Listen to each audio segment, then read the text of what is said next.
Apakah filsafat itu berbahaya atau tidak? Ini jawabannya setelah mendengarkan pemaparan tentang buku berjudul Sebelum Filsafat. Buku tersebut adalah catatan selama kuliah S1 Filsafat Ustadz Fahrudin. Jadi untuk mahasiswa kalau bisa diusahakan selama kuliah mencatat agar nanti bisa dijadikan karya sebuah buku, saya sarankan bagi mahasiswa yang masih punya tradisi mencatat di era digital ini. Ada beberapa ilmu yang saya dapatkan. Selama ini beberapa kaum agamis memberikan pesan tentang hati-hati terhadap bahaya filsafat. Memang bahayanya terdapat di mana? Katanya kalau setengah-setengah bisa berbahaya. Loh, semua ilmu kalau setengah-setengah bisa berbahaya, apakah kalian mau diperiksa oleh dokter yang ilmunya setengah-setengah? Maksudnya begini bisa menjadikan kita tak percaya kepada Tuhan. Loh, beberapa ilmu lain juga bisa membuat kita tidak percaya adanya Tuhan seandainya iman kita lemah. Misalnya mempelajari sejarah, sosiologi. Yang harus dilakukan bukan menolak filsafat cara berpikir yang logos, tapi tambah kekuatan keimanan kita. Filsafat itu lahir 6 abad yang lalu sebelum Masehi di negara Yunani oleh Thales DKK. Pada tahun 624 SM beliau adalah bapak filsafat, yang digunakan untuk membasmi, TBC, tahayul, bitah dan khurafatnya orang Yunani, karena filsafat adalah cara berpikir dari mitos menuju logos. Di negara Yunani banyak dewa-dewa seperti Hercules, Thor dan masyarakat ketika menjawab persoalan dengan mitos. Misalnya, kalau sedang ada hujan itu dewa sedang menangis. Ini membuat jawaban gaya mitos sehingga menimbulkan ketidakpuasan, maka lahirlah filsafat untuk menyerang habis-habisan mitos tersebut. Karena filsafat tidak berdasarkan mitos. Mitos adalah sebuah teori-teori jawaban yang diterima saja tanpa bukti yang bisa dipertanggungjawabkan. Biasanya mahasiswa menggunakan kata menurut ini, menurut itu adalah gaya berpikir mitos. Makanya akan diserang habis-habisan oleh para filsafat karena tujuannya merubah gaya berpikir dari mitos menuju ke logos. Mitos bukan sepenuhnya berarti salah, hanya jawaban tidak bertanggung jawab karena tidak ada buktinya yang konkret. Hanya pakai akal saja seperti filsafat juga bukan berarti sepenuhnya benar, tapi berpikir menggunakan akal budi akan lebih bertanggung jawab. Manusia diturunkan ke bumi diberi Alkitab wal hikmah. Alkitab adalah Al-Quran sebagai pedoman hidup. Sedangkan hikmah adalah kemampuan menangkap kebenaran dan kebijaksanaan.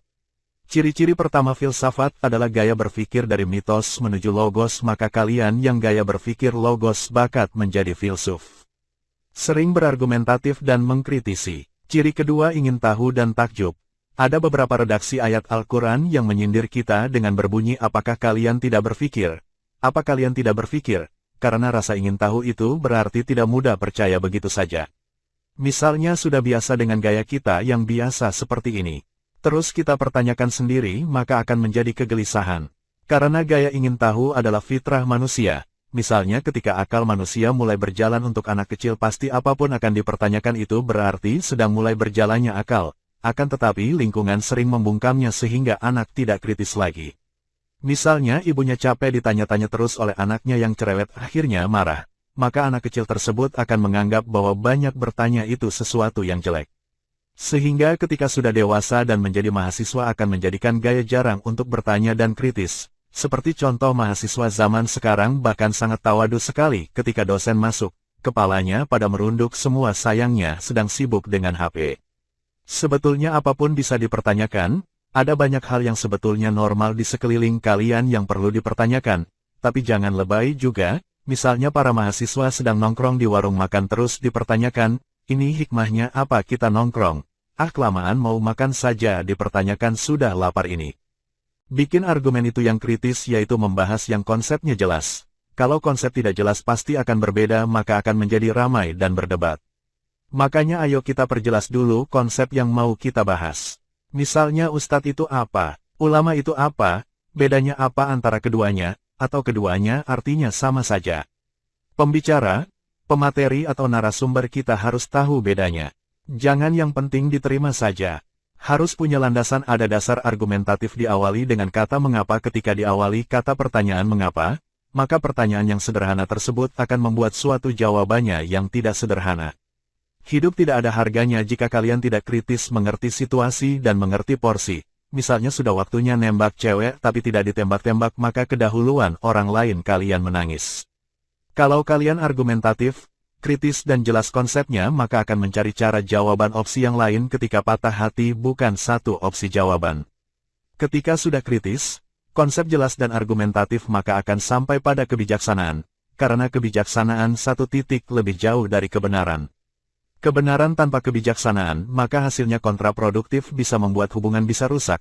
Misalnya teman kita gemuk terus kita panggil gendut ini memang benar tapi kurang bijaksana. Maka hasilnya kontraproduktif bisa-bisa pertemanan rusak karena kita tidak bijaksana. Filsafat itu cinta kebijaksanaan bukan kebenaran. Tahu kapan maju kapan mundur itu bijaksana. Bedakan antara filosofi proses dan filosofi produk. Filosofi proses berpikir kritis sesuai redaksi Al-Quran yang berbunyi apakah kalian tidak berpikir? Apa kalian tak berpikir? Ada perintah dari Al-Quran kita harus berpikir kritis. Suka atau tak suka dengan filsafat asalkan jangan sampai tidak berpikir kritis. Ciri-ciri sebagai manusia itu adalah berpikir dan akal jalan. Manusia adalah hewan yang bisa berpikir. Jadi kalau manusia tidak mau berpikir maka tinggal hewannya saja. Filosofi produk adalah ide-ide filsafat kalian boleh mempelajari boleh tidak kecuali mahasiswa jurusan filsafat dan kita tidak wajib mengetahui tapi kalau mau tahu silahkan.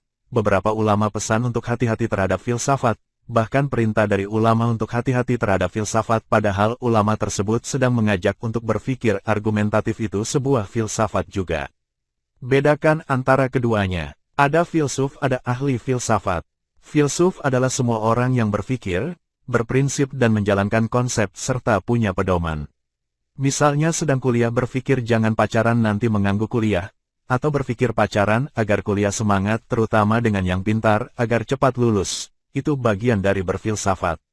Bahkan ada orang yang mengaku tidak suka dengan filsafat itu sebenarnya juga sedang berfilsafat karena berpikir kritis. Tapi jangan lebay juga apa-apa difilsafati misalnya nongkrong di angkringan terus dicari apa hikmahnya padahal sedang lapar, kelamaan tinggal makan saja, atau leher ini kering kenapa ya? Kelamaan mikir, itu sedang haus. Sedangkan ahli filsafat adalah mengkaji. Filsafat yaitu mahasiswa jurusan filsafat, mengkaji pemikir filsafat boleh mempelajari boleh tidak bahkan kalau mau mempelajari tak ada larangan di KUHP. Untuk pengetahuan biasa, berfilsafat itu dianjurkan untuk isu-isu penting, berpikir sejarah dan harus hati-hati.